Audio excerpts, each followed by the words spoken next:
혹시 모든 생선이 심장 건강에 좋은 건 아니라는 사실을 알고 계셨나요? 우리는 보통 생선을 먹으면 혈관을 깨끗하게 해주고 뇌 기능을 도와준다고 배워왔습니다. 실제로 일부 생선에는 그러한 효과가 있지만 놀랍게도 많은 어르신들이 매주 습관처럼 섭취하는 특정 생선들이 오히려 뇌졸중 위험을 단 하룻밤 사이에 높일 수 있다는 사실은 잘 알려져 있지 않습니다.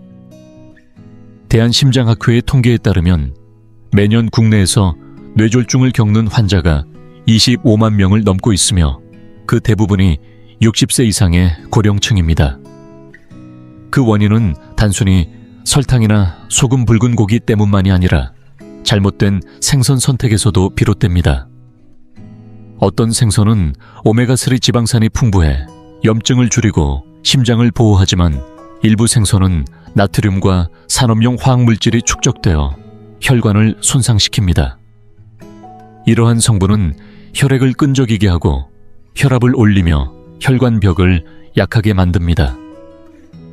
제가 진료했던 68세의 김동수 어르신은 매일 생선을 챙겨 드시며 심장 건강을 지킨다고 자부하셨습니다. 하지만 어느 날 갑작스럽게 혈압이 치솟아 뇌졸중 의심 증상으로 병원에 입원하게 되었습니다. 검진 결과 평소 즐겨 드시던 생선에 과도한 나트륨과 유해 물질이 들어있었던 것이 원인이었습니다. 결국 그분은 자신이 심장을 돌본다고 믿었던 식습관이 오히려 심장을 천천히 해치고 있었다는 사실을 알게 된 것입니다. 그렇기 때문에 어떤 생선이 건강에 이롭고 어떤 생선이 심장에 해로운지 분명히 아는 것이 매우 중요합니다. 현재 한국의 많은 어르신들이 매주 섭취하는 10가지 생선이 실제로는 뇌졸중 위험을 조용히 높이고 있다는 사실을 알고 계셨나요? 지금부터 몇 분 동안 어떤 생선을 피해야 하며 왜 그 생선들이 생각보다 더 위험한지 하나하나 짚어보겠습니다. 놀라실 수도 있습니다. 지금 내 냉장고 안에 있는 그 생선이 해당될지도 모르니까요. 이런 생선을 알고 피하는 것만으로도 여러분의 심장을 지킬 수 있고 때로는 예상치 못한 생명의 위협에서 벗어나는 길이 될 수 있습니다. 1. 연어.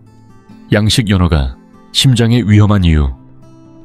첫 번째로 짚고 넘어가야 할 생선은 바로 연어입니다. 오랫동안 연어는 심장 건강에 가장 좋은 음식 중 하나로 알려져 왔습니다. 병원에서는 의사들이 자주 권장하고 영양사들도 칭찬을 아끼지 않으며 많은 한국의 어르신들이 연어는 혈관을 깨끗하게 해준다는 믿음으로 매주 섭취하고 있습니다. 그러나 여기에는 잘 알려지지 않은 중요한 사실이 하나 있습니다. 모든 연어가 몸에 좋은 건 아니라는 것입니다. 특히 대형마트나 백화점 식품 코너에서 흔히 볼 수 있는 연어 대부분은 자연산이 아니라 양식으로 키운 산업용 연어입니다. 서울이나 부산 같은 대도시 마트에서 판매되는 이 연어들은 좁고 혼잡한 양식장에서 자라며 사료는 옥수수 콩기름, 생선기름, 혼합물로 구성되어 있어 자연산과는 지방 구성부터 완전히 다릅니다. 자연산 연어와 비교했을 때 양식 연어는 오메가6 지방산 비율이 매우 높아 혈관에 염증을 유발하고 혈액을 탁하게 만들며 나쁜 콜레스테롤 수치를 올리는 원인이 됩니다. 더 심각한 것은 양식 연어에는 종종 PCB나 다이옥신과 같은 산업 독성 물질이 포함될 수 있다는 점입니다. 이 물질들은 여러 나라에서 이미 금지되었지만 여전히 환경에 남아 양식장에서 키운 지방 많은 연어의 살에 농축되어 있습니다. 우리가 이런 연어를 반복적으로 섭취하게 되면 독성 물질이 체내에 누적되면서 혈관을 손상시키고 뇌졸중의 위험을 높일 수 있습니다. 유럽의 한 연구에서는 양식 연어의 PCB 수치가 자연산 연어보다 최대 8배까지 높게 측정되기도 했습니다. 저는 실제로 67세의 한국 남성 환자 김기수 어르신을 진료한 적이 있습니다. 김 어르신은 의사의 권유로 일주일에 3번씩 꾸준히 연어를 섭취했지만 6개월이 지나자 혈액 속 염증 수치가 급격히 상승했습니다. 이후 저는 그분에게 자연산 연어로 바꾸어 보자고 조언했고, 노르웨이산 자연산 연어를 드시기 시작한 뒤에는 혈관 건강 수치가 눈에 띄게 호전됐습니다. 그렇기 때문에 연어를 건강을 위한 식단으로 섭취하고 싶으시다면 반드시 자연산이라는 표시가 있는 제품을 고르시고, 아틀랜틱 팜, 컬러 애디드 등 양식 표시가 있는 제품은 피하셔야 합니다. 또한 연어는 일주일에 한두 번 정도면 충분하며 과도하게 자주 섭취하는 것도 피하는 것이 좋습니다. 틸라피아, 값싼 생선이 만든 조용한 혈관 위기 다음으로 살펴볼 생선은 틸라피아입니다. 우리나라에서는 주로 민물 생선이나 흰살 생선으로 불리며 대형마트나 전통시장 혹은 온라인 마켓에서도 손쉽게 구할 수 있어 어르신들 사이에서 인기가 높습니다. 가격이 저렴하고 손질이 간편하며 비린내도 적고 가시도 거의 없어 부담 없이 요리할 수 있기 때문입니다. 많은 분들이 이 생선을 심장에 좋은 건강한 흰살 생선으로 여기지만 실제로는 그렇지 않습니다. 시중에 유통되는 틸라피아의 대부분은 자연산이 아닌 양식산이며 국내에서도 산업형 양식장에서 밀집 사육되고 있습니다. 이러한 환경은 물이 탁하고 산소가 부족한 경우가 많으며 사료로는 옥수수 콩박 동물 부산물이 사용되는데 이는 원래 틸라피아의 자연 먹이가 아닙니다. 그 결과 이 생선의 지방산 구성은 자연적인 균형을 크게 벗어나게 됩니다. 특히 오메가6와 오메가3 비율이 무려 11대 1에 달하는 경우도 있는데 이상적인 비율은 4대 1 이하입니다. 이처럼 오메가6가 과다한 생선을 꾸준히 섭취하면 혈관 내 염증이 증가하고 혈액 점도가 높아지며 혈관이 딱딱하게 굳어 뇌졸중의 위험이 크게 올라갑니다. 실제로 국내의 한 대학 연구에 따르면 틸라피아를 자주 먹는 고령층에서 중성지방과 염증 수치가 모두 높게 나타났으며 이는 자연산 생선을 섭취한 그룹과 확연히 대비되었습니다. 저는 예전에 72세 여성 환자 장복희 어르신을 진료한 적이 있습니다. 장 어르신은 평소에 틸라피아를 구워 먹는 것을 좋아하셨고 특히 깨끗하고 담백한 건강식이라는 생각에 자주 드셨습니다. 하지만 정기 건강검진에서 혈중 지질 수치와 염증 수치가 기준치를 크게 초과한 것이 발견되었고 저는 그녀에게 자연산 연어와 정어리로 식단을 전환해 볼 것을 권유했습니다. 놀랍게도 몇 달 만에 모든 수치가 정상 범위로 회복되었고 본인도 몸이 가벼워졌다고 말씀하셨습니다. 더불어 틸라피아 양식장에서는 항생제와 금속류가 사료나 물을 통해 축적될 가능성도 높습니다. 이로 인해 항생제 잔류물이나 납카드뮴과 같은 중금속이 생선살 속에 남을 수 있고 이는 심장이나 간에 부담을 줄 수 있습니다. 따라서 흰살 생선을 좋아하신다면 무조건 틸라피아를 고르기보다는 태안이나 통영에서 잡히는 바다 흰살 생선 또는 깨끗한 하천에서 채집된 자연산을 선택하시는 것이 훨씬 안전하며 심혈관 건강에도 도움이 됩니다. 3. 통조림 참치. 조용히 쌓이는 독성 노년기의 혈관을 위협하다. 다음으로 소개할 생선은 많은 분들이 익숙하게 접하고 계신 통조림 참치입니다. 간편하게 먹을 수 있고 오래 보관할 수 있다는 이유로 특히 혼자 사는 어르신들이 아침 식사나 간편한 한 끼로 즐겨 찾습니다. 서울이나 대구 등 대도시에서는 참치 통조림을 밥에 비벼 먹거나 샐러드에 넣어 건강식으로 활용하는 분들도 많습니다. 하지만 겉보기에는 건강해 보이는 이 통조림 속에는 우리가 잘 알지 못했던 위험이 숨어 있습니다. 특히 밝은 살색을 띠는 화이트 참치나 덩치가 큰 종의 경우 체내에 수은을 비롯한 중금속이 고농도로 축적되어 있을 가능성이 큽니다. 이 수은은 고열로 조리해도 사라지지 않으며 심장이나 간, 뇌 조직에 오랫동안 남아 혈관벽을 파괴하고 뇌혈류를 감소시켜 결국 뇌졸중 위험을 높이게 됩니다. 보건당국 조사에 따르면 시중에 판매되는 통조림 참치 중 약 35%가 세계보건기구가 정한 안전기준을 초과하는 수은 수치를 보였고, 특히 고령자는 체내 해독 기능이 떨어지기 때문에 더욱 심각한 영향을 받을 수 있습니다. 문제는 여기서 끝나지 않습니다.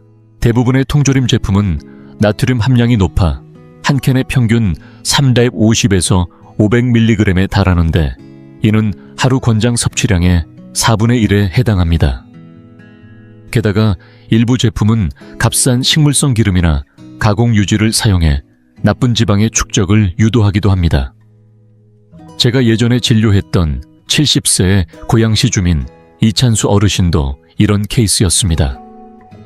매일 아침 샌드위치에 참치 통조림을 넣어두셨고, 자신은 건강식이라 믿고 있었습니다. 하지만 건강검진에서 고혈압과 높은 수은 수치가 함께 발견되었고, 원인은 그가 매일 먹던 통조림에 있었습니다. 이후 저는 자연산 연어나 사딘 같은 소형 생선을 추천해 드렸고, 2달도 차에 지나지 않아 그의 혈압과 건강 상태는 눈에 띄게 개선되었습니다.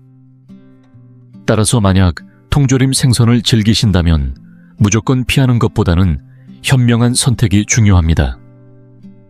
가능하면 알루미늄 캔이 아닌 BPA 프리 포장을 선택하고 물이나 엑스트라 버진 올리브 오일에 담긴 제품을 고르며 섭취 전에는 물에 한번 헹궈 나트륨을 줄이는 것이 좋습니다. 특히 화이트 참치나 알바코어 종은 피하고 스킵잭이나 라이트 참치처럼 덩치가 작은 어종을 고르는 것이 바람직합니다. 또한 일주일에 2번 이하로 제한하고, 생선 섭취는 통조림보다는 구이찜 조림 등 자연 방식으로 조리된 생선을 중심으로 구성하는 것이 혈관 건강을 지키는 지름길입니다. 4. 황새치. 보이지 않는 독이 혈관을 무너뜨린다. 다음으로 말씀드릴 생선은 바로 황새치입니다. 살이 단단하고 고소한 풍미를 지닌 이 생선은 특히 고급 일식집이나 해산물 전문점에서 자주 등장하는 인기 메뉴 중 하나입니다. 부산이나 여수처럼 해산물로 유명한 지역에서는 구이나 스테이크 형태로 제공되어 건강식으로 오해받는 경우도 많습니다. 많은 분들이 황새치를 심혈관에 좋은 생선이라고 여기시지만, 실제로는 이 생선이 노년층 건강에 은근히 악영향을 미칠 수 있다는 점은 잘 알려져 있지 않습니다. 황새치는 깊은 바다에 사는 대형 포식성 어류로 먹이사슬의 최상위에 위치해 있습니다. 즉, 수년 동안 수많은 작은 물고기들을 먹으며 살아가기 때문에 몸속에 중금속이 지속적으로 축적됩니다.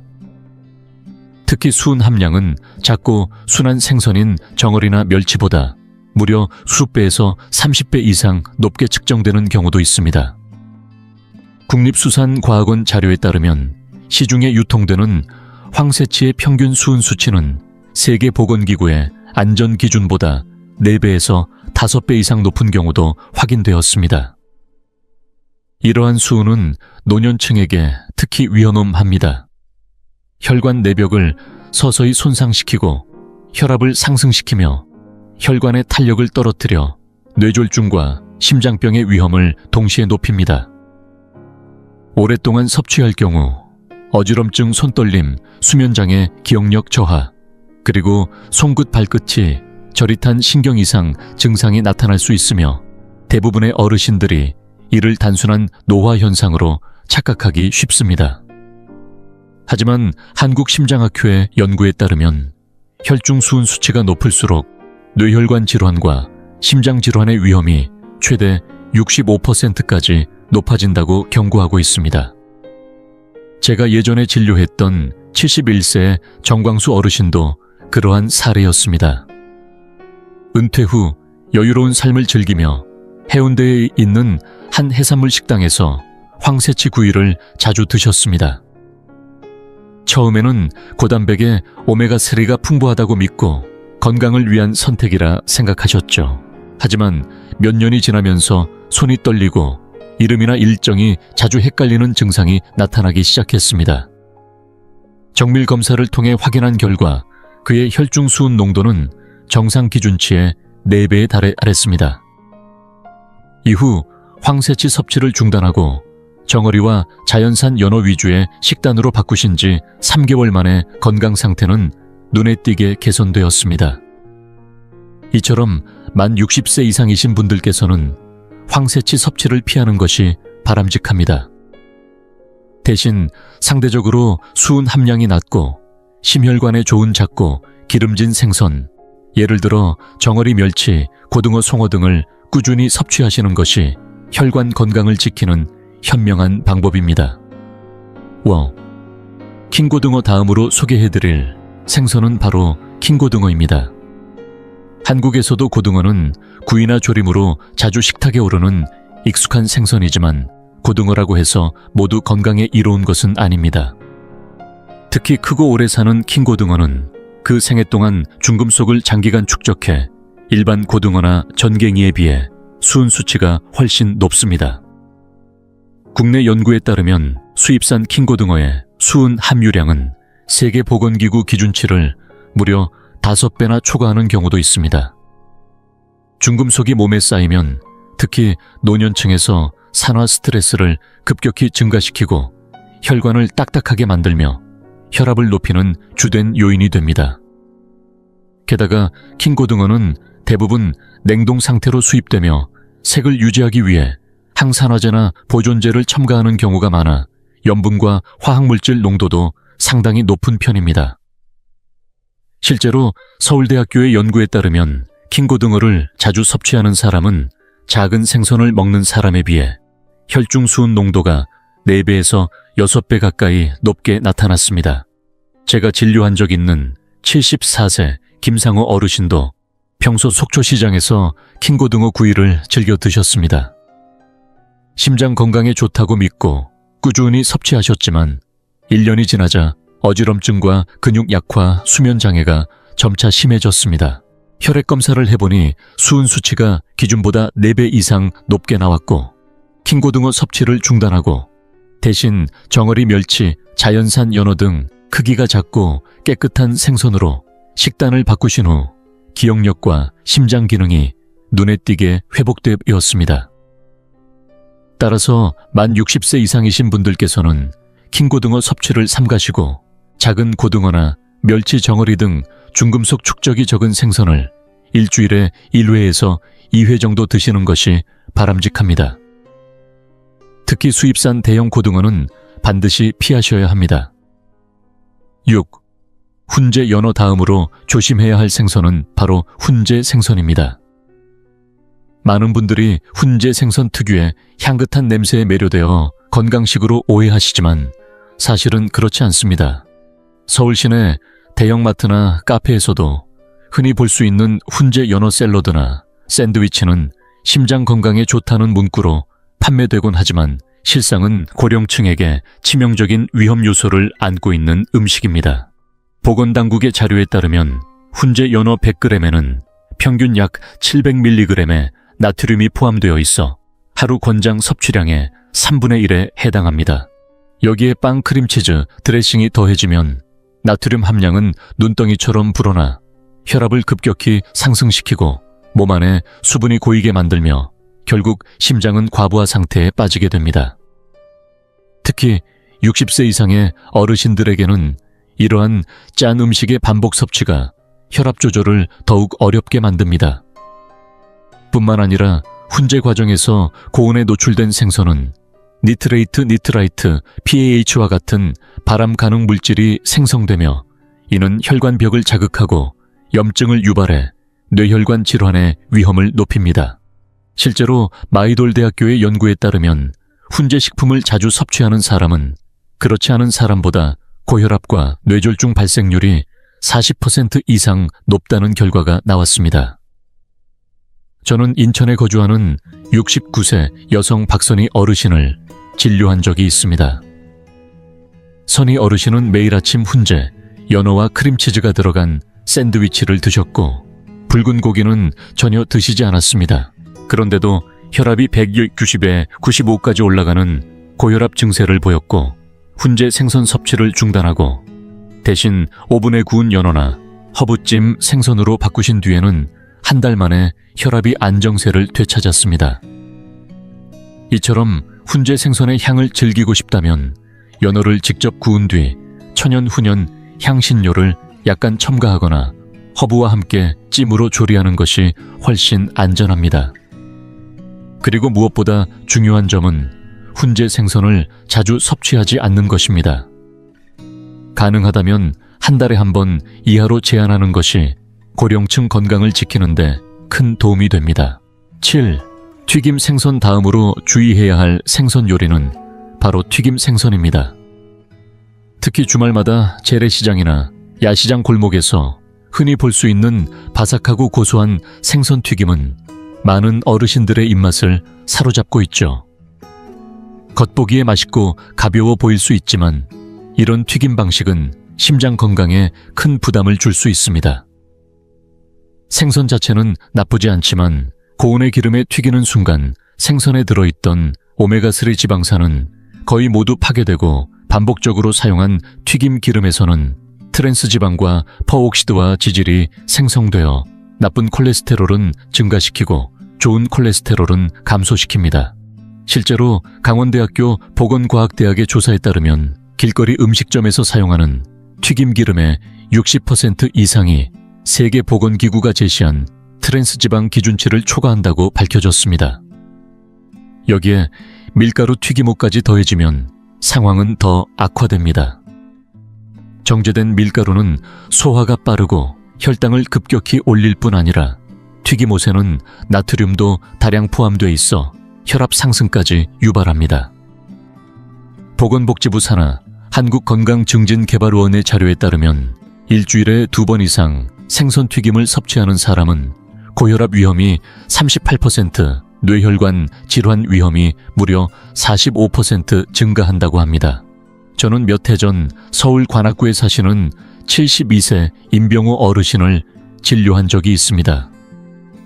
그는 매주 금요일마다 부인과 함께 생선 튀김을 사 먹는 것이 작은 행복이라고 말씀하셨지만 2년이 지나자 갑작스러운 언어장애와 두통으로 병원을 찾았고 경미한 뇌경색 진단을 받았습니다.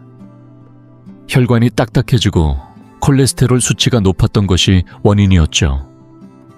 이후 생선 튀김을 끊고 찜, 생선이나 구이 생선으로 식습관을 바꾸자 혈압도 안정되고 심장 관련 수치도 눈에 띄게 호전되었습니다.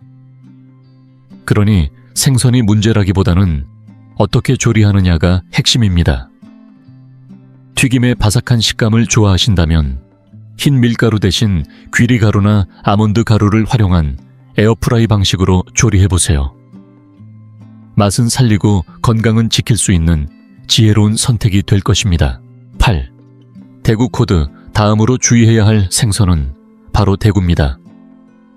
부드러운 식감과 가시가 거의 없어 조리하기 편리한 덕분에 많은 분들이 백종원 스타일의 서양식 요리에도 자주 활용하시지요. 특히 냉동대구는 마트에서 쉽게 구할 수 있고 가격도 저렴해 건강한 선택이라 생각하시는 분들이 많습니다. 하지만 그 이면에는 잘 알려지지 않은 위험이 숨어 있습니다. 국내에서 유통되는 대구의 대부분은 북대서양에서 잡힌 냉동 수입산으로 이 지역은 최근 몇 년간 중금속 오염이 빠르게 증가하고 있는 해역입니다. 해양수산부의 조사에 따르면 수입된 대구의 절반 이상에서 납과 카드뮴 등의 중금속이 유럽연합의 기준치를 초과한 것으로 나타났습니다. 이러한 성분이 체내에 축적되면 간과 혈관 내벽에 손상을 주어 고령자에게 뇌졸중 위험을 높일 수 있습니다. 또한 양식대구는 자연산에 비해 오메가3 함량이 약 60%나 낮고 대신 오메가6와 포화지방이 높아져 심혈관계에 부정적인 영향을 줄 수 있습니다. 더욱이 동물약품안전기관의 연구에 따르면 대구 양식장에서 질병 예방을 위해 사용된 항생제 성분인 옥시테트라사이클린과 설파메타진이 잔류되는 경우가 자주 보고되고 있습니다.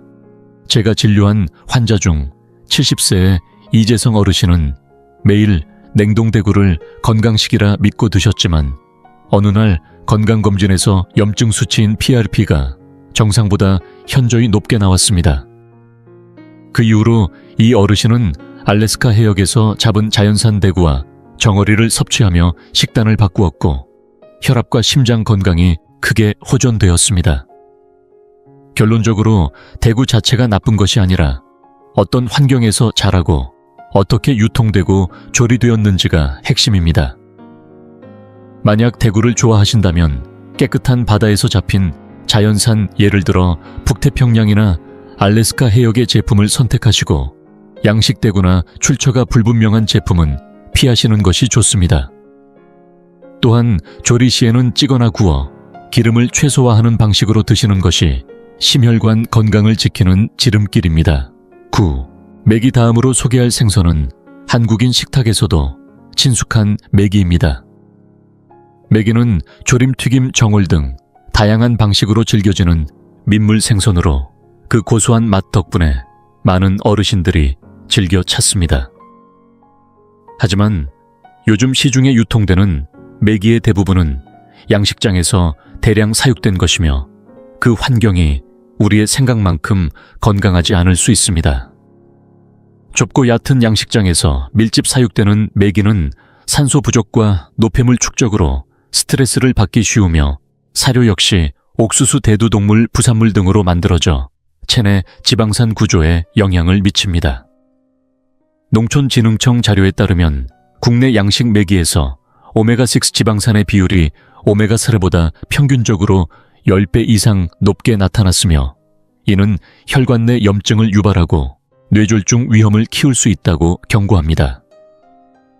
뿐만 아니라 질병 예방을 위해 항생제가 자주 사용되는데 경상북도 수산과학원 연구에 따르면 일부 양식 메기에서 항생제 잔류 물질인 옥시테트라사이클린 수치가 안전기준을 초과한 사례도 확인되었습니다. 실제로 제가 진료한 환자 중에 김영근 어르신이 계셨습니다. 경기도 여주에 거주하시며 매주 토요일마다 메기 튀김을 꼭 드시던 분입니다. 그런데 어느 날 갑작스러운 어지럼증과 언어 혼란 증상을 보여 병원을 찾으셨고 경미한 뇌졸중 진단을 받으셨습니다. 검사 결과 혈중 염증 수치가 높았고 오랜 기간 양식 메기를 꾸준히 섭취해온 것이 원인 중 하나로 지목되었습니다. 이후 김영근 어르신은 양식 메기 섭취를 중단하고 청정지역인 강원도 인제에서 잡은 자연산 메기와 남한강 수계의 민물 생선으로 식단을 바꾸셨습니다. 동시에 튀김 대신 찜이나 구이로 조리하시고 곁들임으로 시금치, 고들빼기, 브로콜리 같은 채소를 드셨죠. 불과 2달 만에 혈압이 안정되고 혈관 상태도 개선된 결과가 나왔습니다. 따라서 메기를 좋아하신다면 반드시 자연산이거나 무항생제 인증을 받은 건강한 수산물을 선택하시고 기름에 튀기기보다는 찌거나 구워 드시길 권해드립니다. 특히 식이섬유가 풍부한 채소와 함께 드시면 지방 흡수를 줄이고 심장 건강을 지키는 데 큰 도움이 될 수 있습니다. 일반 통조림 다음으로 살펴볼 생선은 바로 통조림 생선입니다. 특히 꽁치나 고등어 통조림은 우리나라에서도 매우 익숙한 식재료로 가격이 저렴하고 보관이 용이하다는 이유로 많은 어르신들이 즐겨 드십니다. 대형마트나 편의점에서도 쉽게 구할 수 있어 아침밥 반찬으로 자주 선택되곤 하죠. 많은 분들이 통조림 생선에는 오메가3 칼슘 비타민 D가 풍부하다고 믿고 계십니다.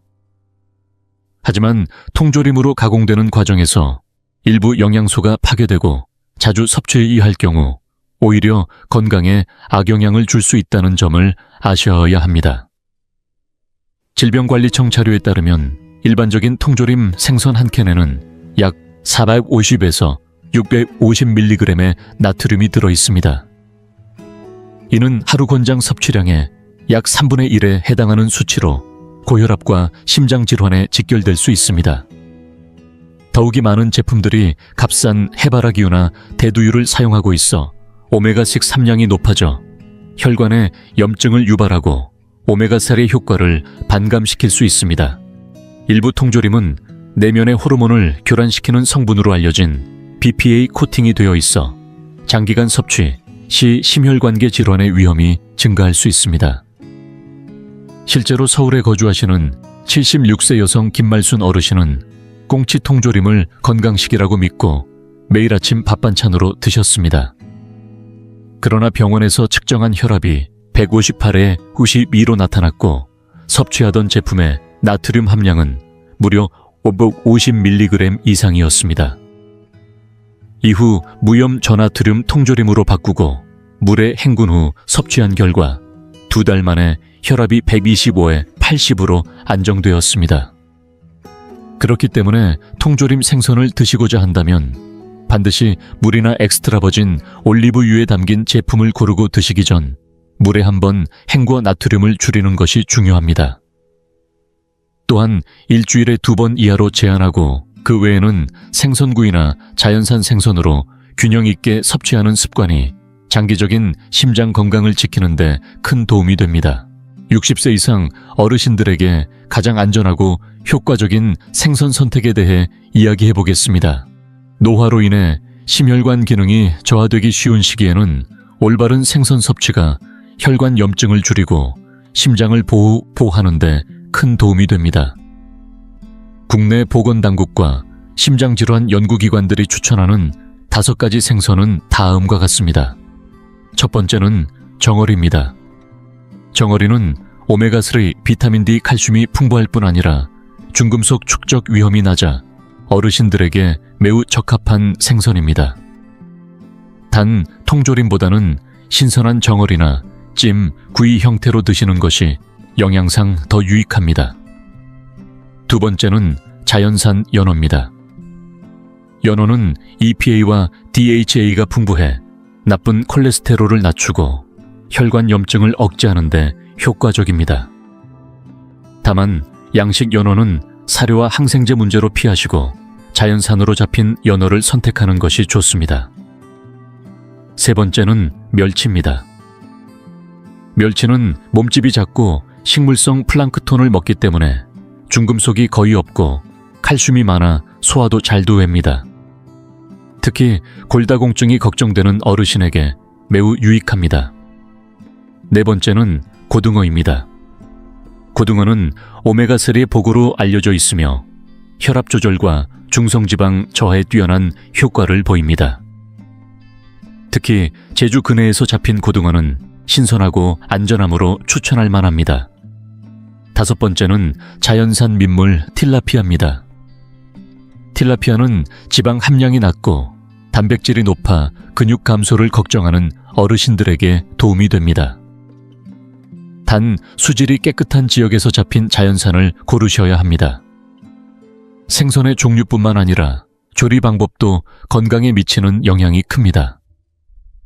영양학 전문가들은 생선을 찌거나 굽거나 생강 레몬그라스 고수 등 한방 성분과 함께 탕으로 끓이는 것을 권장합니다. 이는 불필요한 기름을 줄이고 항산화 효과를 더할 수 있습니다. 반면 튀기거나 고온의 기름에 볶는 방식은 피해야 합니다. 조리 시 참기름, 레몬즙, 후추를 적절히 활용하면 오메가3 흡수율을 높이는 데도 도움이 됩니다.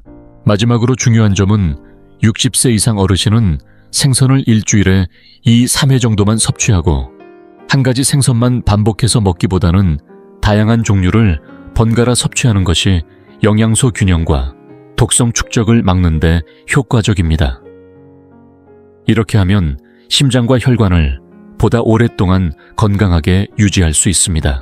60세가 넘고 나서 아침에 일어나면 손가락이 굳어 있고 무릎을 조금만 움직여도 뚝뚝 소리가 나며 몇 걸음만 걸어도 다리가 풀리는 느낌이 드신 적 있나요? 병원에 가면 검사 수치는 정상인이 나이 탓이라며 집에서 푹 쉬라는 말만 듣곤 하죠. 하지만 저는 꼭 말씀드리고 싶은 진실이 하나 있습니다. 이런 증상들 90%는 단순한 노화 때문이 아니라 바로 여러분의 몸이 지금 굶주리고 있기 때문입니다. 배고픈 게 밥이 아니고 약도 아닙니다. 바로 시장에서 매일 살 수 있지만 대부분 사람들이 가장 귀한 부분을 그냥 버리고 마는 그것입니다. 저는 김준호입니다. 서울에서 35년간 내과 의사로 일했고 은퇴 후엔 매일 아침 재래시장을 돌며 어르신들의 식습관을 살펴봤습니다. 걸음걸이가 안정적인 어르신들의 장바구니엔 늘 색감이 뚜렷한 채소들이 담겨 있었고 반대로 허리가 휘청이는 분들의 바구니엔 대개 배추나 무만 덩그러니 놓여 있었습니다. 대한영양학회 조사에 따르면 65세 이상 어르신 중 73% 이상이 체내 콜라겐이 심각하게 부족한 상태이며 65세가 되면 40세 때보다 무려 40%나 손실된 것으로 나타났습니다. 콜라겐은 관절을 부드럽게 움직이게 하는 윤활유이자 뼈를 떠받치는 철근이며 혈관의 탄성을 지탱하는 스프링과도 같습니다. 콜라겐이 없으면 몸은 철근 없는 건물처럼 약해질 수밖에 없습니다. 오늘은 제가 시장에서 손쉽게 구할 수 있고 가격도 부담되지 않는 8가지 채소를 소개해 드릴 텐데요.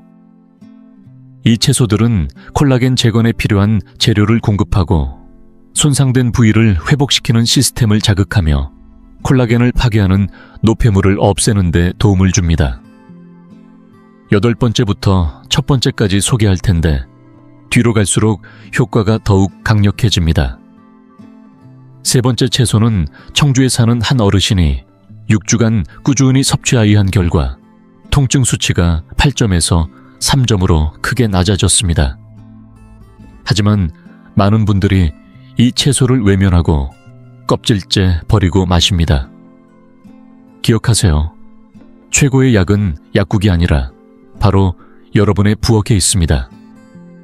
자, 지금부터 8번째 채소부터 시작합니다.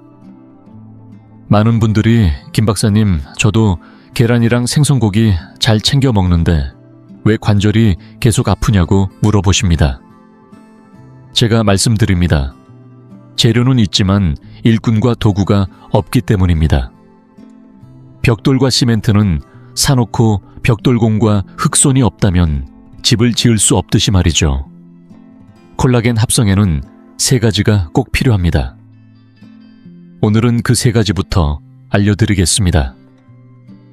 8번째로 소개할 채소는 보기에는 단순한 곁들임으로 취급되지만 사실 알고 보면 속이 꽉 찬 보물입니다. 선명한 색과 아삭한 식감으로 흔히 접시 한켠에 놓여 있지만 만약 이 채소 반 개만으로 하루 필요 비타민C의 1.5배를 채울 수 있다고 하면 믿기시겠어요? 바로 붉은 피망입니다. 지난해 겨울 양천구 아파트 단지 앞에서 정경수 어르신을 우연히 뵈었는데 지팡이를 짚고 천천히 걸음을 옮기시던 모습이 인상적이었습니다. 몇 걸음 못 가 숨을 고르며 멈춰 서시더니 저를 보고는 멋쩍게 웃으시며 이렇게 말씀하셨죠. 정 선생, 이 무릎이 겨울만 되면 누가 안에서 바늘로 찌르는 것처럼 아파요. 약도 1통, 2통 먹어봤지만 별 소용이 없네요. 그래서 제가 물었습니다. 어르신, 평소에 채소는 좀 드세요. 무배추, 뭐 그런 건 매일 먹죠. 그럼 색깔 있는 채소 빨간색이나 노란색 같은 건요? 이 질문에 어르신은 잠시 멈칫하시며 그런 건 젊은 사람들 먹는 거 아니에요 라고 하셨습니다. 저는 조용히 웃으며 말씀드렸습니다. 아닙니다. 오히려 60세 넘은 분들이 더 필요하신 채소입니다. 저는 어르신께 하루 반 개 정도 붉은 피망을 생으로 드시라고 권해드렸습니다. 채를 썰어 나물에 섞거나 그냥 간식처럼 한 입씩 드셔도 좋다고요. 2달쯤 지나 다시 찾아오신 어르신은 지팡이 없이 걸어 들어오셨습니다.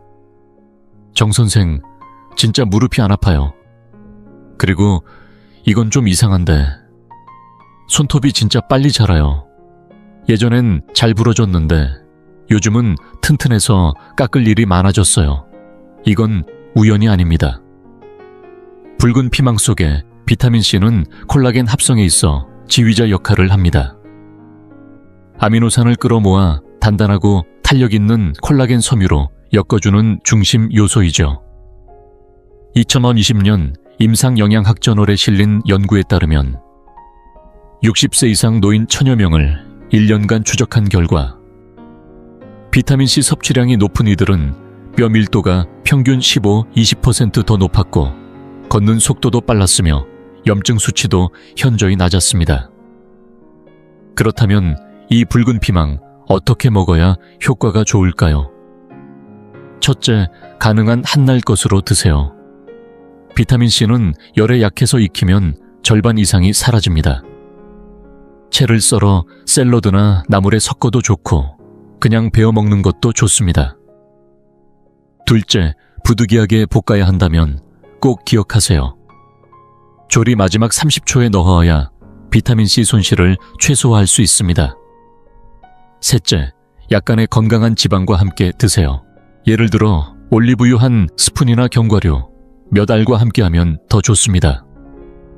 그 이유는 피망 속의 카로티노이드 성분이 지용성이기 때문입니다. 지방과 만나야 흡수가 잘 되죠. 기억하세요. 하루 반 개면 충분합니다. 많이 먹을 필요는 없습니다. 다만 매일 꾸준히 드셔야 합니다. 7번째 채소는 아마도 여러분의 어린 시절 기억 속에서 익숙한 이름일지도 모릅니다. 시금치 먹으면 힘이 쑥쑥 생긴다는 말 다들 한 번쯤 들어보셨을 겁니다. 하지만 정작 시금치의 진짜 효능은 대부분이 잘못 알고 있는 부분에 있습니다. 많은 분들이 시금치는 철분 보충에 좋다고 알고 계시지만 실제로는 철분의 흡수율이 낮아 큰 효과를 기대하기 어렵습니다. 그러나 시금치에는 60세 이후 몸이 보내는 비상신호에 즉각 응답할 수 있는 핵심 영양소가 담겨 있습니다. 수원에 사시는 65세 이경자 어르신이 계십니다. 얼마 전 아침 산책길에서 저를 붙잡고 말씀하시더군요. 요즘 아침에 일어나면 다리에 힘이 하나도 없어서 세수도 하기 전에 의자에 주저앉아요. 병원에서는 아무 이상 없다는데 이게 그냥 나이 탓일까요? 저는 어르신께 조심스럽게 이렇게 권해드렸습니다. 경자 어머님, 매일 아침에 따뜻한 시금치, 달걀국 한 그릇 드셔보세요. 복잡한 조리도 필요 없고 속도 편해요. 한 달쯤 지나서 다시 뵈었을 때 어르신의 얼굴은 전과 달리 환하게 밝아져 있었습니다. 요즘은 장 보러 나가면 옆집 아주머니들이 저보고 걸음걸이가 10년은 젊어진 것 같대요. 정말 신기하죠?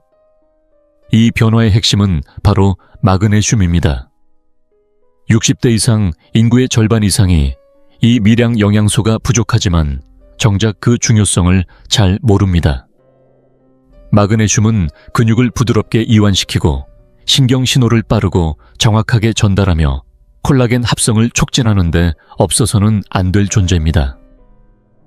아무리 단백질을 열심히 섭취해도 마그네슘이 부족하면 그 단백질이 제 역할을 하지 못합니다. 마치 벽돌과 시멘트는 준비됐는데 현장에 일꾼이 없는 것과 마찬가지죠. 2018년 생체미량 원소학회지에 발표된 연구에 따르면 식단 중 마그네슘 섭취량이 높은 고령자들은 관절 결합 조직의 탄성이 높고 관절 통증과 염증 발생률이 무려 40% 가까이 낮게 나타났습니다. 시금치는 그 마그네슘의 훌륭한 공급원이죠. 그렇다면 시금치는 어떻게 먹는 게 좋을까요? 가장 좋은 방법은 생으로 먹는 것입니다. 샐러드에 넣어 비타민C의 손실 없이 섭취할 수 있고 여기에 올리브유를 약간 뿌려주면 마그네슘 흡수율도 올라갑니다. 익혀 먹을 땐 조리 마지막 단계에 시금치를 넣는 것이 포인트입니다. 이경자 어르신처럼 시금치 달걀국을 끓여 드시는 것도 훌륭한 방법입니다. 기억하세요. 시금치는 철분이 아니라 우리의 관절과 신경에 에너지를 불어넣는 충전소 같은 존재입니다. 하루 한 그릇의 따뜻한 국이 아침의 휘청거림을 멈추게 하고 삶의 리듬을 다시 세워줄 수 있습니다. 재료는 다 준비됐는데 이상하게도 효과를 못 보시는 분들이 계십니다. 왜 그럴까요? 많은 분들이 모르는 3가지 흔한 실수가 있기 때문입니다. 첫 번째는 너무 오래 익힌다는 점입니다. 특히 나이 드신 분들은 야채를 푹 끓여 드시는 습관이 있는데 그게 오히려 독이 됩니다. 예를 들어 빨간 피망을 10분 넘게 끓이면 비타민C가 80% 이상 사라집니다. 비타민C는 열에 약하기 때문에 가능한 생으로 드시거나 조리해야 한다면 마지막 30초에만 넣는 것이 좋습니다. 두 번째는 건강한 지방과 함께 먹지 않는다는 실수입니다. 피망 속에 들어있는 라이코펜은 기름에 녹는 성질이 있기 때문에 그냥 생으로만 먹으면 흡수율이 5%도 안 됩니다. 그런데 여기에 올리브유를 한 스푼 더하면 흡수율이 무려 70%까지 올라갑니다. 기름이 들어가야 진짜 효과를 보는 겁니다. 세 번째는 단 한 번 먹고 효과를 기대하는 것입니다. 음식은 약이 아닙니다. 오늘 먹었다고 내일 바로 좋아지는 건 동화 속 이야기일 뿐입니다. 몸이 회복되려면 시간이 필요합니다. 최소한 4주 이상 꾸준히 드셔야 눈에 띄는 변화가 생깁니다. 그러니까 올바르게 먹는 것도 중요하지만 끈기 있게 지속하는 것이 더 중요하다는 말씀입니다. 이제 2번째 단계로 넘어가 봅시다. 어떤 분들은 제가 알려드린 대로 빨간 피망, 시금치, 오크라까지 다 챙겨 드셨는데도 왜 효과가 없을까요? 이유는 간단합니다. 집을 짓는 데만 집중하고 건축 폐기물은 치우지 않았기 때문입니다. 우리 몸에도 그런 폐기물이 있습니다. 바로 만성염증입니다. 이 염증은 눈에 보이지 않게 조용히 쌓여서 우리가 어렵게 합성한 콜라겐을 몰래 파괴해버립니다. 그래서 아무리 좋은 재료를 넣어도 염증을 없애지 않으면 아무 소용이 없게 되는 것이죠. 그래서 이제 소개해드릴 채소들은 몸속 청소부 역할을 합니다. 5번째 채소는 특별한 십자화과 채소인데요. 콜라겐을 다시 만들어줄 뿐만 아니라 몸 안의 쓰레기까지 말끔히 청소해줍니다. 이 8가지 채소 중에서 유일하게 2가지 역할을 다하는 존재입니다. 바로 브로콜리입니다. 브로콜리는 너무 흔해서 지나치기 쉽지만 그 안에는 설포라판이라는 아주 특별한 성분이 들어있습니다. 이 성분은 우리 몸의 회복 유전자를 활성화시켜줍니다. 대전에서 은퇴하신 67세 조경수 선생님은 예전엔 화학 교사셨는데 어느 날 아침마다 손가락 관절이 굳고 부어서 피아노 건반을 누르기 힘들다고 하셨습니다. 제가 매일 브로콜리를 찐 채로 드시라고 권했더니 2달 후 다시 만났을 때 이렇게 말씀하셨습니다. 김 박사님, 저 다시 피아노 칠 수 있게 됐어요. 그 말씀이 얼마나 뭉클했는지 모릅니다. 설포라판은 섬유모세포를 보호하는 작용을 합니다.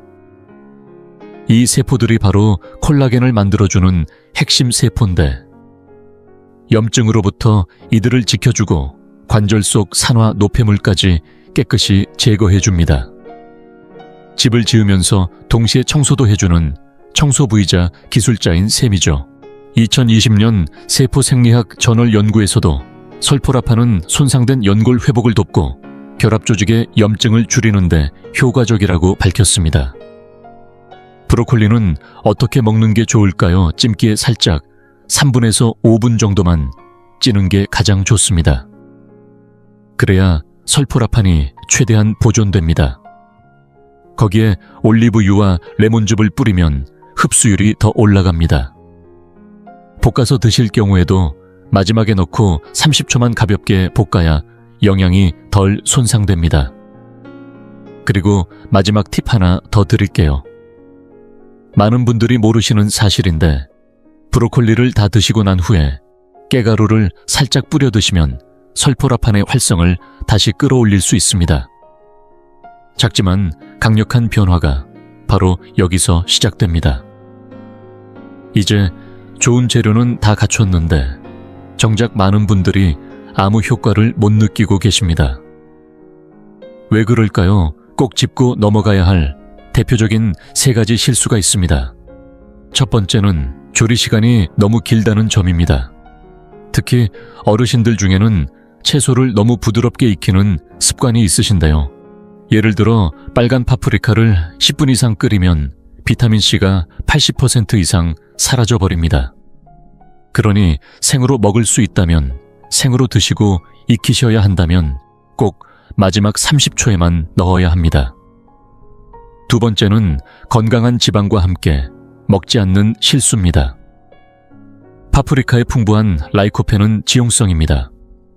그냥 먹으면 흡수율이 5% 미만이지만 올리브유 몇 방울만 곁들이면 무려 70%까지 흡수가 높아집니다. 세 번째는 한두 번 먹고 바로 효과를 기대하는 태도입니다. 음식은 약이 아닙니다.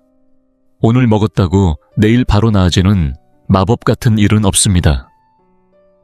몸의 회복에는 시간이 필요하고 최소한 4주 이상 꾸준히 먹어야 눈에 띄는 변화가 나타납니다. 이제 두 번째 단계로 넘어가 보겠습니다. 많은 분들이 제가 말씀드린 대로 빨간 파프리카, 시금치, 오크라를 모두 챙겨 드셨는데도 별다른 효과를 못 느꼈다고 하세요. 왜일까요? 재료만 갖춰놓고 정작 가장 중요한 걸 놓치고 계신 겁니다. 집을 짓기 전에 반드시 해야 할 일이 있습니다. 바로 쓰레기부터 치우는 일입니다. 우리 몸 안에도 만성염증이라는 이름의 쓰레기가 쌓여 있습니다. 이 염증은 콜라겐을 만드는 세포를 조용히 파괴하며 우리의 노력을 수포로 돌려버립니다. 그래서 다음에 소개할 3가지 채소는 단순한 원재료가 아니라 우리 몸을 청소해주는 청소부 역할을 해주는 식재료입니다. 그중 5번째 채소는 십자화과 채소 중에서도 특별한 존재입니다. 바로 브로콜리입니다. 겉보기엔 평범해 보여도 그 속엔 설포라판이라는 놀라운 성분이 들어있습니다. 이 물질은 우리 몸의 회복 유전자를 깨우는 힘을 가지고 있습니다. 대전에서 화학교사로 근무하다가 은퇴한 67세 조경수 선생님이 계셨습니다. 손가락 마디가 점점 굵어지고 아침이면 손을 제대로 쥐지도 못하는 상태였어요. 제가 매일 브로콜리를 찜해서 드시라고 권해드렸습니다. 2달이 지난 후 조 선생님께서 활짝 웃으며 말씀하셨죠. 이제 다시 피아노를 칠 수 있게 됐어요. 그분께는 그 순간이 인생의 기쁨을 되찾은 순간이었습니다. 설포라판은 섬유아세포라는 콜라겐 생산세포를 염증으로부터 지켜줍니다. 또한 관절에 쌓인 산화성 찌꺼기를 청소해주며 집을 지으면서 동시에 폐기물을 처리하는 것과 같은 역할을 해주는 셈입니다. 2002년 발표된 세포생리학 저널 연구에 따르면 설포라판은 손상된 연골의 회복 속도를 높이고 조직 내 염증 반응을 감소시킨다고 밝혔습니다. 브로콜리를 먹을 땐 찜이 가장 좋습니다. 3분에서 5분 정도 쪄야 설포라판이 잘 보존됩니다. 이때 올리브유나 레몬즙을 살짝 곁들이면 흡수율이 훨씬 높아지고 볶음으로 먹을 경우엔 반드시 마지막에 넣고 30초 이내에 조리해 주세요. 그리고 잘 알려지지 않은 팁 하나, 브로콜리를 드신 후 마법 가루를 살짝 뿌리면 설포라판이 다시 활성화됩니다. 이 마법 가루가 뭔지 궁금하시죠? 바로 겨자 가루입니다. 식탁 위에 놓인 이 소소한 재료가 건강에 놀라운 영향을 줄 수 있습니다. 몸속 쓰레기를 치웠다고 끝이 아닙니다. 관도 뚫어줘줘야 흐름이 살아납니다. 4번째 채소는 바로 이 관을 시원하게 열어주는 역할을 합니다. 혹시 걷다가 종아리가 저리고 다리가 무겁고 차가운 느낌을 받으신 적 있으신가요? 이럴 때 흔히들 근육이 약해서 그렇다고 생각하지만 진짜 원인은 혈액순환 문제일 수 있습니다. 그래서 준비한 네 번째 채소는 바로 비트입니다. 이 채소는 말 그대로 혈관의 배관공 역할을 합니다. 막혀있던 혈류를 부드럽게 뚫어주고 산소와 영양분이 관절과 신경까지 제대로 도달하게 도와줍니다. 부산에 사는 임병호 어르신, 올해 70이 가까워졌는데요. 젊을 때는 항구에서 짐을 나르던 건장한 분이셨습니다. 그런데 최근 몇 년 새 다리가 무겁고 저려서 시장까지 500m도 못 걷고 중간에 3번은 쉬어야 했답니다. 제가 조언해드린 건 간단했습니다. 매일 아침 설탕을 넣지 않은 비트즙 반컵 직접 갈아 드시는 거였죠. 한 달쯤 지났을 때 임 어르신이 이렇게 말씀하셨습니다. 다리가요, 꼭 10년은 젊어진 것 같아요. 김 원장님 덕분입니다. 실제로 젊어진 게 아니라 혈관이 뚫려서 그런 겁니다. 비트에는 자연 상태의 질산염이 풍부한데 이게 몸속에서 산화질소로 변하면 혈관을 부드럽게 확장시켜줍니다. 그래서 혈류량이 늘어나고 손발까지 피가 더 잘 도달하게 되는 거죠. 2010 한국영양학회 발표에 따르면 60세 이상 어르신이 비트즙을 섭취한 후 하체 혈류량이 20%나 증가했고 걷는 힘과 지속시간도 눈에 띄게 좋아졌다고 합니다. 혈류가 좋아지면 비타민C, 아미노산 미네랄 같은 중요한 영양소가 관절과 신경까지 무사히 도달하고 그 결과 콜라겐 합성도 자연스럽게 이루어지게 됩니다. 비트를 어떻게 드셔야 가장 좋을까요? 삶는 건 피하시고 굽거나 찌는 방식이 가장 좋습니다. 영양 손실을 최소화할 수 있거든요. 즙을 낼 때는 반드시 무가당으로 직접 갈아 드시고 샐러드에 넣을 경우는 식초나 레몬즙을 함께 곁들여 드시면 질산염 흡수가 더 잘 됩니다. 하루 반 개에서 많아야 1개 정도가 적당하고 절대 욕심내지 마세요. 처음 시작하시면 소변색이 붉게 변할 수 있는데요. 이건 비트의 천연 색소 때문이라 전혀 걱정 안 하셔도 됩니다. 오히려 몸 안에서 순환이 잘 되고 있다는 신호일 수도 있습니다. 여기서 반드시 짚고 넘어가야 할 중요한 진실이 있습니다. 많은 분들이 콜라겐에 대해 오해하고 계신 대표적인 3가지 착각이 있는데요. 첫째, 뼈국을 마시면 콜라겐을 보충할 수 있다는 말입니다.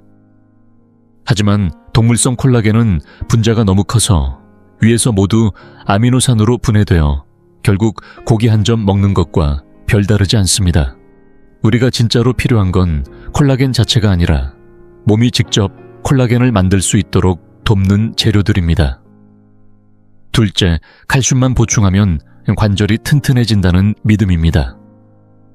콜라겐이라는 틀이 없다면 칼슘은 연조직에 쌓여서 오히려 관절 경화를 악화시킬 수 있습니다. 엑스레이에서 본 뼈돌기 대부분은 갈 곳 잃은 칼슘이 여기저기 자라난 결과입니다. 셋째, 콜라겐 파우더가 가장 빠르다는 주장입니다.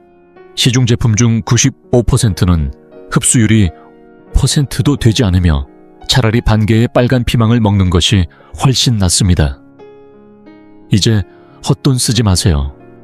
해답은 약국이 아니라 시장에 있습니다. 이제 3번째.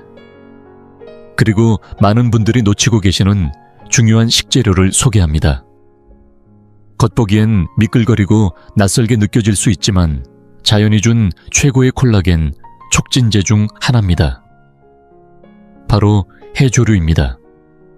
김미역, 다시마 모두 포함되며 단순한 반찬으로만 여겨서는 안 됩니다.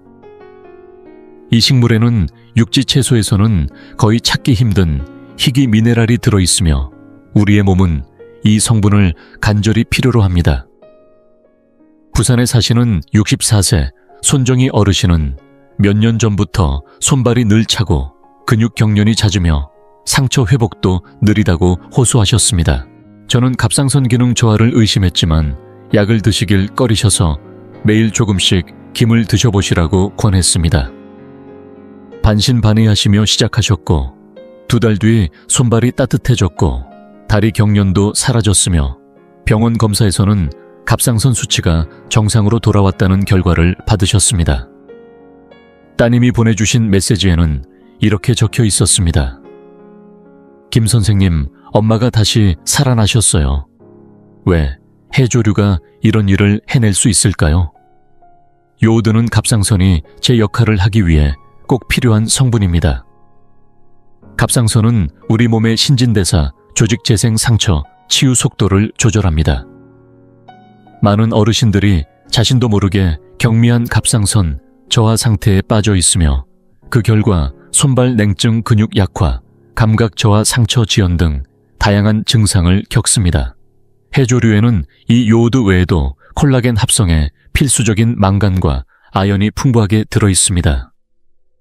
이 성분들이 부족하면 단백질을 아무리 섭취해도 콜라겐이 조립되지 않습니다. 국제 생체 고분자 학회지는 해조류 다당류, 특히 미역에서 추출한 후코이단이 섬유화세포를 자극해 콜라겐 생성을 유도하고 조직 염증을 줄인다고 밝혔습니다. 2021년 연구에 따르면 해조류 추출물을 섭취한 어르신들의 상처 치유 속도가 단 4주 만에 가속되고 관절 통증이 40% 이상 줄어든 것으로 나타났습니다. 그렇다면 해조류를 어떻게 먹는 것이 가장 안전하고 효과적일까요? 처음에는 소량부터 시작하는 것이 좋습니다. 나트륨이 적은 건조 해조류 조각무염, 다시마 해조류 영양식 등을 잘게 부숴서 국이나 샐러드에 넣으면 맛도 크게 느껴지지 않습니다. 일주일에 2-3번이면 충분하고 매일 과다 섭취할 필요는 없습니다. 특히 갑상선 질환을 앓고 계신 분은 반드시 의료진과 상담 후 드셔야 합니다. 하지만 대부분의 어르신은 요오드 과다가 아니라 오히려 요오드 부족 상태입니다. 밤에 손발이 차고 걷다 보면 무릎이 마찰되는 느낌이 들거나 앉았다, 일어날 때 다리에 힘이 빠진다면 이 작은 해조류가 당신의 몸을 도와줄 열쇠가 될 수 있습니다. 그 맛을 좋아하지 않아도 괜찮습니다. 단 한 번만 기회를 주세요. 당신의 몸은 그걸 기다리고 있을지도 모릅니다. 앞서 소개한 6가지 채소가 몸에 필요한 재료와 도구를 제공하는 역할이라면 지금부터 소개할 마지막 2가지 채소는 그 재료들을 제대로 작동시키는 스위치와도 같습니다. 우리 몸속에는 본래부터 자가 회복 시스템이 존재합니다. 세포와 관절을 복구하고 조직을 재생시키는 프로그램이 이미 유전자에 저장되어 있는 것이죠. 하지만 나이가 들수록 이 시스템은 점점 잠들어 버립니다. 마치 절전 모드에 들어간 컴퓨터처럼 고장이 난 것이 아니라 단지 깨워주지 않아서 작동을 멈춘 상태인 겁니다. 지금부터 말씀드릴 채소 2가지는 바로 이 시스템을 다시 깨워주는 활성 버튼과도 같은 존재입니다. 그중 첫 번째 채소는 보기에는 그냥 고급 반찬처럼 느껴지지만 실제 효과는 수십만 원짜리 콜라겐 보충제보다도 강력할 수 있습니다. 바로 아스파라거스입니다. 이 채소에는 대부분의 식품에서는 찾기 힘든 글루테시온이라는 성분이 풍부하게 들어있습니다. 이 글루테시온은 우리 몸의 대표적인 항산화제로 콜라겐을 파괴하는 산화 스트레스를 억제하고 손상된 결합 조직을 회복시키며 신경세포까지 보호해줍니다. 부산에 사는 62세의 김현숙 씨는 은퇴 후에도 지역 문화센터에서 무용 강사를 하고 있었습니다. 하지만 몇 해 전부터 무릎이 자주 꺾이고 골반도 약해져 큰 동작을 할 수가 없었죠. 팔을 들 때마다 찌릿한 통증도 심해졌고 결국 무대에 서는 걸 포기해야 하나 심각하게 고민하고 있었습니다. 그분은 저에게 이제 제 무용 인생도 끝났나 봐요 라고 말했습니다. 저는 그에게 일주일에 3-4회 정도 아스파라거스를 드실 것을 권했습니다. 삶거나 찌되 너무 오래 익히지 말고 올리브유와 함께 구워 드시라고 조언 드렸죠. 2달 반이 지나자 그는 다시 무대에 서게 되었고 자신이 직접 시범 동작을 하는 영상을 저에게 보내주셨습니다. 환하게 웃으며 춤을 추는 모습에 저도 진료실에서 눈시울이 붉어졌습니다. 그 영상을 보며 아, 이래서 내가 의사를 하는구나 싶었습니다. 글루타치온이 하는 역할은 단순하지 않습니다. 자유 라디칼을 제거하여 콜라겐 구조를 보호하고 산화로 인한 손상을 줄입니다. 2020년 산화의학과 세포노화학 회지의 연구에서는 글루타시온 수치가 높은 고령자의 경우 관절 퇴행 지표가 낮고 콜라겐 구조가 훨씬 튼튼했으며 골밀도도 확연히 높았습니다.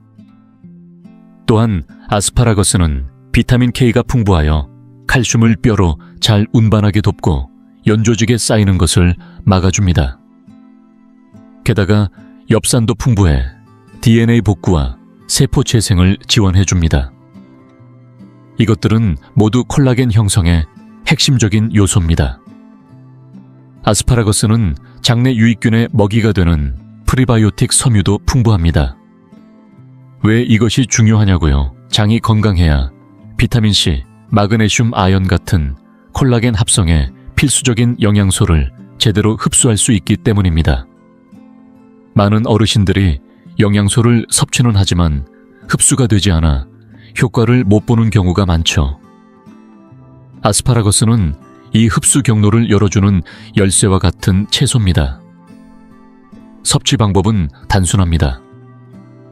너무 오래 익히지 않고 5분 이내로 찌거나 굽는 것이 가장 좋습니다. 이렇게 해야 글루타시온과 엽산이 잘 보존되죠. 올리브유, 마늘 혹은 레몬즙과 곁들이면 흡수율이 더욱 높아집니다. 일주일에 3, 4회 정도면 충분하고 매일 먹을 필요는 없습니다. 하지만 최소 2달은 꾸준히 드셔보세요. 몸이 달라지는 걸 스스로 느끼게 될 겁니다. 마침내 대망의 1위 채소입니다. 제가 보기에 60세 이후 가장 강력한 콜라겐 회복 채소, 바로 그것은 고수입니다. 흔히 접시에 장식처럼 올려져 있다가 젓가락에 밀려난 그 고수 말입니다. 하지만 이 작은 잎사귀에 담긴 힘은 상상 이상입니다. 양으로 따지면 고수는 비타민C 함량이 귤보다 많고 비타민 K는 브로콜리보다도 높습니다. 이 두 가지 영양소는 콜라겐을 만드는 데 필수적일 뿐 아니라 이미 손상된 조직을 보호하고 복구하는 데에도 결정적인 역할을 합니다. 전주에 사는 71세 정기훈 어르신, 저와는 40년 지기입니다. 몇 년 전부터 손끝이 자주 저리고 계단만 오르면 무릎이 후들거리고 얼굴 피부도 축 처진다고 하소연을 했습니다. 기훈이 형, 이건 나이가 아니라 영양이 부족한 겁니다. 저는 그에게 매일 고수를 조금씩 잘게 썰어 반찬이나 국에 얹어 먹으라고 권했습니다. 처음엔 웃으면서 그렇게 간단해 하시더니 석 달 뒤 정말 놀라운 변화가 왔습니다. 손끝 저림이 사라지고 계단 오르내림도 거뜬해졌다고 합니다. 난 이젠 그냥 이렇게 늙어가나 보다 했는데 고수 몇 잎이 내 삶을 바꿨네. 그 말에 저도 웃었습니다. 기적을 만든 건 고수가 아니라 그의 몸이 오랫동안 기다려온 영양소들이 제자리를 찾았기 때문입니다. 왜 고수가 1위일까요? 첫 번째 이유는 비타민C입니다. 콜라겐 섬유를 결합하는데 절대적으로 필요한 영양소입니다. 아무리 단백질을 잘 먹어도 비타민C가 부족하면 소용이 없습니다. 두 번째는 아피게닌이라는 플라보노이드 성분인데 이는 섬유화 세포를 보호하고 염증 반응을 억제해 콜라겐이 파괴되지 않도록 막아줍니다. 세 번째는 글루타시온입니다. 독소를 제거하고 피부와 연골 신경 조직이 더 빠르게 회복되도록 도와주며 세포 단위에서 조직 노화를 늦추는 데 기여합니다. 2022년 한국영양학회 발표에 따르면 비타민C를 충분히 섭취한 노년층은 관절의 유연성과 콜라겐층 두께가 모두 높은 것으로 나타났습니다. 또한 고수에는 엽록소도 풍부해 산소 운반 효율을 높여주고 활동 후 근육과 관절 회복을 빠르게 도와줍니다. 물론 나는 고수 냄새가 싫어 하시는 분들도 많습니다. 하지만 기억하세요. 몸이 필요로 하는 것이 우리가 좋아하는 마실 필요는 없습니다. 한 번만 기회를 주세요. 예상치 못한 놀라운 변화를 경험하실지도 모릅니다. 먹는 방법은 아주 간단합니다. 잘게 썬 고수를 삶은 달걀, 샐러드 구운 채소, 된장국 나물 무침에 살짝 얹거나 미숫가루나 주스에 섞어도 좋습니다. 심지어 밥에 비벼 먹거나 김밥이나 샌드위치 속에 넣어도 괜찮습니다. 하루에 몇 숟가락 정도면 충분합니다. 이 작은 습관이 콜라겐 수치를 끌어올리고 관절 통증을 줄이며 피부 탄력까지 살려줍니다. 약도 보충제도 아닌 자연이 주는 진짜 회복식입니다. 다양한 분들이 저에게 이런 질문을 하십니다. 이 8가지 채소를 한꺼번에 먹으면 더 좋을까요? 제 대답은 당연히 예입니다. 그리고 오늘은 그 효과를 2배로 끌어올릴 수 있는 3가지 황금 조합을 알려드리겠습니다. 첫 번째 조합은 빨간 파프리카, 시금치, 올리브유입니다. 아침에 계란을 부칠 때 잘게 썬 파프리카와 시금치를 듬뿍 올리고 마지막에 올리브유를 살짝 뿌려보세요. 비타민C, 마그네슘, 엽산이 동시에 흡수되면서 콜라겐 합성이 가장 빠르게 촉진됩니다. 두 번째 조합은 브로콜리, 오크라, 마늘입니다. 브로콜리는 3분간 찌고 오크라는 30초 정도 데쳐서 접시에 함께 올린 뒤 다진 마늘을 곁들입니다. 이 조합은 유황화 합물, 식이섬유 마늘의 유효 성분이 함께 작용해 관절을 부드럽게 하고 염증도 가라앉힙니다. 세 번째 조합은 비트, 고수, 레몬즙입니다. 비트를 가늘게 채 썰어 샐러드처럼 담고 다진 고수를 한 줌 뿌린 뒤 레몬즙을 약간 짜 넣으면 됩니다. 수산염 배출, 비타민 K, 비타민 C까지 동시에 작용하여 혈액순환을 개선하고 뼈 건강도 강화됩니다. 여기서 중요한 건 모든 채소를 한 번에 다 먹으라는 게 아닙니다.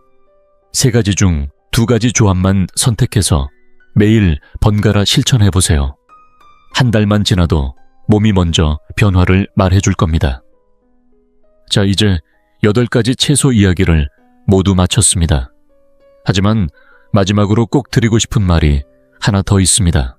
손이 저리고 다리에 힘이 빠지고 관절이 뻣뻣해지는 건 단순히 나이 들어서 나타나는 게 아닙니다. 이건 몸이 조용히 보내는 구조 신호입니다. 나는 지금 버티기 힘들다. 나를 다시 세워줘. 라는 외침입니다. 이 지탱의 핵심이 바로 콜라겐입니다. 이런 증상이 나타날 땐 이미 몸속에 천연 콜라겐 저장량이 3%에서 40% 가까이 사라진 상태입니다. 하지만 포기하지 마세요. 방법은 있습니다. 저는 지난 35년간 수많은 환자들을 만나며 이런 장면을 수도 없이 보았습니다. 비싼 건강보조제를 수년간 먹고도 결국 병을 얻는 경우도 있었고, 반대로 그냥 식탁 위 채소 몇 가지만 바꿨을 뿐인데 다시 생기를 되찾는 분들도 있었습니다. 그래서 저는 이런 말을 늘 마음에 새기며 살아갑니다. 병원은 병을 고치지만 삶은 고쳐주지 않습니다. 진짜 인생을 바꾸는 건 주방이고 그 안에서 남은 생을 가꾸는 힘이 생깁니다. 이 말을 꼭 기억하셨으면 좋겠습니다. 저는 늘 이런 생각을 합니다. 왜 요즘 어르신들은 식탁이 예전보다 훨씬 풍성해졌는데도 여전히 여기저기 아프다고 호소하실까요? 그 이유를 곰곰이 생각해보니 많이 먹지 않아서가 아니라 제대로 먹지 않아서라는 결론에 이르게 됐습니다. 저희 세대는 전쟁 이후 정말 힘들고 배고픈 시절을 지나왔지요. 그때는 배만 채워도 고맙고 고기 한 점이라도 먹을 수 있으면 그게 행복이었습니다. 하지만 지금은 그때와 다릅니다. 지금 우리 몸에 필요한 건 많이 먹는 것이 아니라 바르게 먹는 것입니다. 매일 배부르게 드셔도 정작 몸이 필요로 하는 몇 가지 필수 영양소는 놓치고 있는 경우가 너무 많습니다. 예를 들면 기계에 기름은 잘 넣었는데 냉각수가 없어서 과열돼 망가지는 것처럼 말입니다. 몸도 마찬가지입니다. 단백질은 충분히 드셨는데 비타민C도 없고 마그네슘도 부족하고 항산화 성분도 없다면 결국 몸에서 단백질을 써먹지 못하고 흘려보내는 겁니다. 결국 중요한 건 얼마나 먹느냐보다 어떻게 먹느냐입니다. 솔직히 말씀드리자면 저희 어머니도 그러셨습니다. 매일같이 배추랑 무만 드셨죠. 그것도 충분히 드시긴 하셨지만 본인은 굳이 색깔 있는 채소는 비싸고 사치라고 여기셨습니다. 결국 어머니는 68배 당뇨병 합병증으로 저희 곁을 떠나셨습니다. 지금 생각해보면 음식만 조금 달리했어도 충분히 막을 수 있었던 일입니다. 그래서 저는 은퇴 후에도 계속 건강 이야기를 전하고 있습니다. 더는 저희 어머니처럼 안타까운 일을 겪는 분들이 없기를 바라는 마음입니다. 그럼 어디서부터 시작해야 할까요? 제가 아주 간단한 계획을 하나 알려드리겠습니다. 복잡하지 않습니다. 이름하여 30일 콜라겐 재건 프로젝트입니다. 첫째 주는 기초를 다지는 시간입니다. 비타민C가 풍부한 채소를 매일 하나씩 드시는 겁니다. 빨간 파프리카나 고수를 선택하세요. 둘 중 하나만 정해서 매일 아침 반 개 정도 썰어 계란 프라이 옆에 곁들여 드시거나 생으로 샐러드처럼 드셔도 좋습니다. 양보다는 습관을 들이는 게 목적입니다. 둘째 주엔 강도를 높입니다. 짙은 초록색 채소를 하나 더 추가하세요. 시금치나 브로콜리를 점심에 곁들이는 겁니다. 아침에는 파프리카, 점심에는 시금치국처럼 나눠서 드셔보세요. 셋째 주는 조합을 최적화하는 단계입니다. 오크라나 비트, 죽순 같은 조금 생소한 채소 중에 나한테 맞는 걸 하나 골라보는 겁니다. 다 드실 필요 없습니다.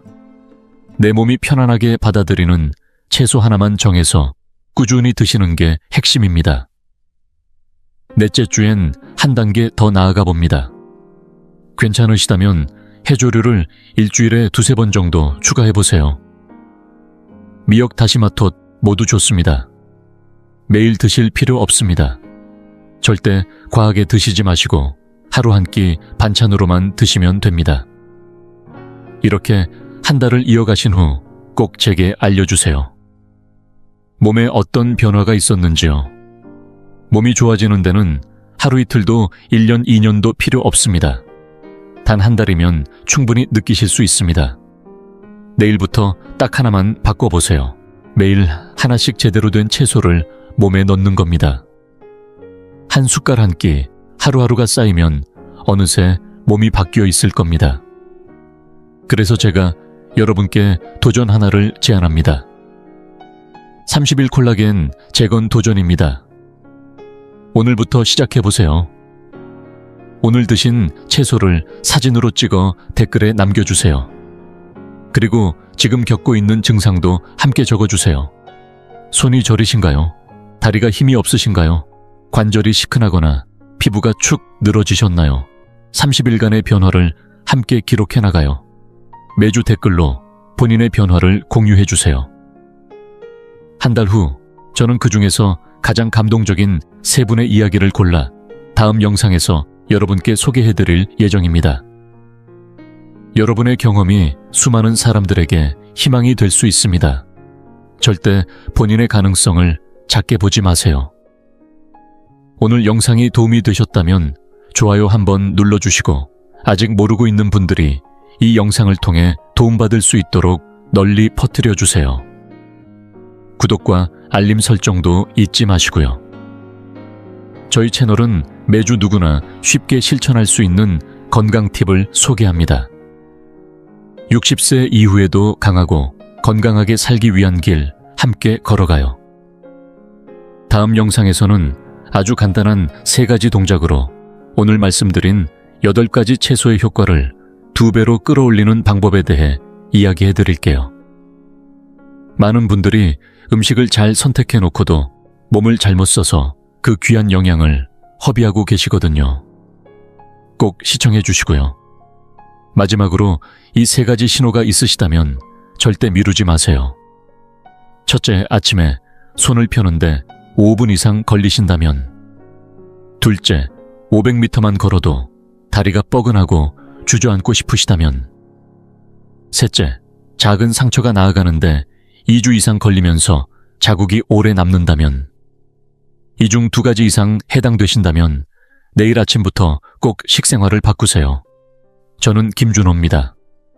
서울에서 35년간 내과 진료를 해온 의사입니다. 은퇴는 했지만 저는 여전히 여러분 곁에 있습니다.